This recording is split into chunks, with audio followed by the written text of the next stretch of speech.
আমাদের শরম হয় না, জাহান্নাম বলে আমাদের চিন্তা হয় না, জাহান্নাম বলে আমাদের কোনো টেনশন নাই। আল্লাহ সমান 2 বিঘা ভুট্টা লাগালছি, 1 বিঘা মাকই লাগালছি, টেনশনে ঘুম আসে না। আল্লাহ এত রোজার সময়তে রোজা করে সকাল হবে 2টা পাটলি আমাকে পানি পটাতে যেতে হবে, খাদ দিতে যেতে হবে, কিন্তু মুসলমান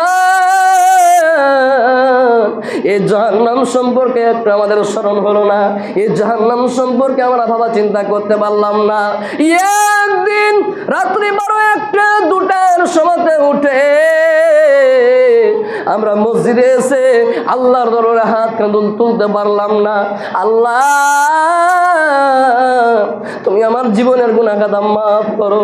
আল্লাহ জাহান্নামের আগুন সহ্য করতে পারবো না। আল্লাহ তুমি আমার জীবনের গুনাহ খাতাকে মাফ করো। একদিন আমরা হাত তুলতে পারলাম না। ওরে মুসলমান, একটা কথা শুনেলে